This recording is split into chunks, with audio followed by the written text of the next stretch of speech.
بسم اللہ الرحمن الرحیم۔ السلام علیکم ورحمۃ اللہ وبرکاتہ۔ لائف وتھ زویا کے ساتھ آپ کی خدمت میں حاضر ہوں۔ اسلام کے جھروکوں سے ایک بہت ہی خوبصورت تحریر آپ کی سماعتوں کی نظر۔ ایک یہودی کسی مسلمان کا پڑوسی تھا۔ اس یہودی کے ساتھ اس مسلمان پڑوسی کا بہت اچھا سلوک تھا۔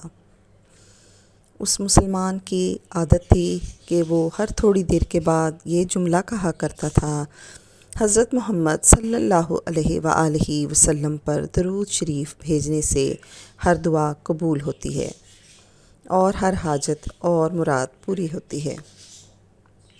جو کوئی بھی اس مسلمان سے ملتا وہ مسلمان اسے اپنا یہ جملہ ضرور سناتا،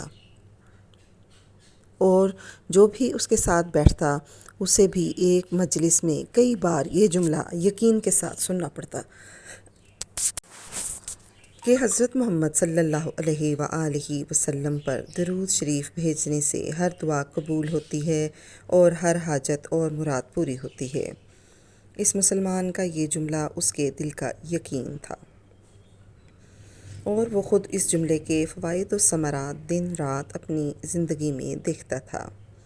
اس مسلمان کے جملے سے اس کے پڑوسی یہودی کو تکلیف پہنچتی تھی، مگر وہ کیا کر سکتا تھا؟ اسے اپنے کاموں اور ضروریات کے لیے بار بار اس مسلمان سے ملنا ہوتا، اور ان ملاقاتوں کے دوران اسے بار بار یہی جملہ سننے کو ملتا کہ حضرت محمد صلی اللہ علیہ وآلہ وسلم پر درود شریف بھیجنے سے ہر دعا قبول ہوتی ہے اور ہر حاجت اور مراد پوری ہوتی ہے۔ بالآخر اس یہودی نے اس مسلمان کو جھوٹا ثابت کرنے کی ٹھان لی۔ اس نے ایک سازش تیار کی تاکہ اس مسلمان کو ذلیل اور رسوا کیا جائے اور درود شریف کی تاثیر پر اس کے یقین کو کمزور کیا جائے، اور اس سے یہ جملہ کہنے کی عادت چھڑوائی جائے۔ یہودی نے ایک سنار سے سونے کی ایک انگوٹھی بنوائی اور اسے تاکید کی کہ ایسی انگوٹھی بنائے کہ اس جیسی انگوٹھی پہلے کسی کے پاس نہ ہو۔ سنار نے انگوٹھی بنا دی۔ وہ یہودی انگوٹھی لے کر مسلمان کے پاس آیا۔ حال احوال کے بعد مسلمان نے اپنا وہی جملہ، اپنی وہی عادت دہرائی کہ حضرت محمد صلی اللہ علیہ وآلہ وسلم پر درود شریف بھیجنے سے ہر دعا قبول ہوتی ہے اور ہر حاجت اور مراد پوری ہوتی ہے۔ یہودی نے دل نے سوچا کہ بس اب بہت ہو گئی، اب بہت جلد یہ جملہ تم بھول جاؤ گے۔ کچھ دیر بات چیت کے بعد یہودی نے کہا، میں سفر پر جا رہا ہوں، میری ایک قیمتی انگوٹھی ہے، وہ آپ کے پاس امانت رکھ کر جانا چاہتا ہوں، واپسی پر آپ سے لے لوں گا۔ مسلمان نے کہا، کوئی مسئلہ نہیں، آپ بے فکر ہو کر انگوٹھی میرے پاس چھوڑ جائیں۔ یہودی نے وہ انگوٹھی مسلمان کے حوالے کی اور اندازہ لگا لیا کہ مسلمان نے وہ انگوٹھی کہاں رکھی ہے۔ رات کو وہ چھپ کر اس مسلمان کے گھر کودا اور بالآخر انگوٹھی تلاش کر لی اور اپنے ساتھ لے گیا۔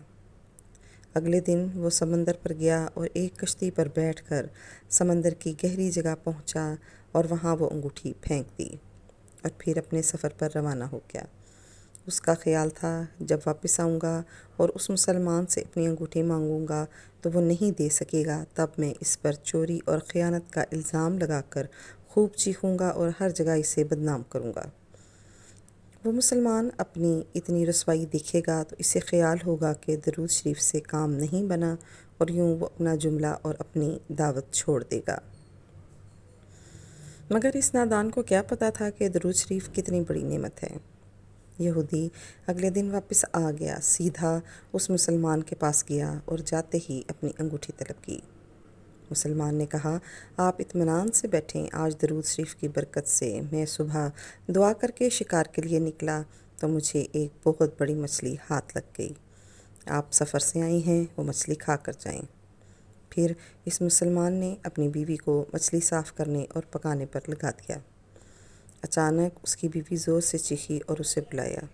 وہ بھاگ کر گیا تو بیوی نے بتایا کہ مچھلی کے پیٹ سے سونے کی انگوٹھی نکلی ہے، اور یہ بالکل ویسی ہی ہے جیسی ہم نے اپنے یہودی پڑوسی کی انگوٹھی امانت رکھی تھی۔ وہ مسلمان جلدی سے اس جگہ گیا جہاں اس نے انگوٹھی امانت کے طور پر رکھی تھی، لیکن انگوٹھی وہاں موجود نہیں تھی۔ وہ مچھلی کے پیٹ والی انگوٹھی یہودی کے پاس لے آیا اور آتے ہی کہا، حضرت محمد صلی اللہ علیہ وآلہ وسلم پر درود شریف بھیجنے سے ہر دعا قبول ہوتی ہے اور ہر حاجت پوری ہوتی ہے۔ پھر اس نے وہ انگوٹھی یہودی کے ہاتھ پر رکھ دی۔ یہودی کی آنکھیں حیرت سے باہر، رنگ کالا پیلا اور ہونٹ کانپنے لگے۔ اس نے کہا، یہ انگوٹھی کہاں سے ملی؟ مسلمان نے کہا، جہاں ہم نے رکھی تھی وہاں ابھی دیکھی تو وہاں نہیں ملی، مگر جو مچھلی آج شکار کی اس کے پیٹ سے مل گئی ہے۔ معاملہ مجھے سمجھ بھی نہیں آ رہا، مگر الحمدللہ آپ کی امانت آپ کو پہنچی اور اللہ تعالیٰ نے مجھے پریشانی سے بچا لیا۔ بے شک حضرت محمد صلی اللہ علیہ وآلہ وسلم پر درود شریف بھیجنے سے ہر دعا قبول ہوتی ہے اور ہر حاجت اور مراد پوری ہوتی ہے۔ یہودی تھوڑی دیر کانپتا رہا اور پھر بلک بلک کر رونے لگا۔ مسلمان اسے حیرانی سے دیکھ رہا تھا۔ یہودی نے کہا، مجھے غسل کی جگہ دے دیں۔ غسل کر کے آیا اور فوراً کلمہ طیبہ اور کلمہ شہادت پڑھنے لگا۔ اشہد ان لا الہ الا اللہ وحدہ لا شریک لہ واشہد ان محمدا عبدہ ورسولہ۔ وہ بھی رو رہا تھا اور اس کا مسلمان دوست بھی، اور مسلمان اسے کلمہ پڑھا رہا تھا اور یہودی یہ عظیم کلمہ پڑھ رہا تھا۔ جب اس کی حالت سنبھلی تو مسلمان نے اس سے وجہ پوچھی۔ تب اس نو مسلم نے سارا قصہ سنا دیا۔ مسلمان کے آنسو بہنے لگے اور وہ بے ساختہ کہنے لگا، حضرت محمد صلی اللہ علیہ وآلہ وسلم پر درود شریف بھیجنے سے ہر دعا قبول ہوتی ہے اور ہر حاجت اور مراد پوری ہوتی ہے۔ اگر آپ نے ابھی تک میرے چینل لائف وتھ سویا کو سبسکرائب نہیں کیا تو کر لیجیے تاکہ آنے والی نئی ویڈیو آپ کو مل جائے۔ آپ کی محبت کا، آپ کی چاہت کا، آپ کی پذیرائی کا بہت بہت شکریہ۔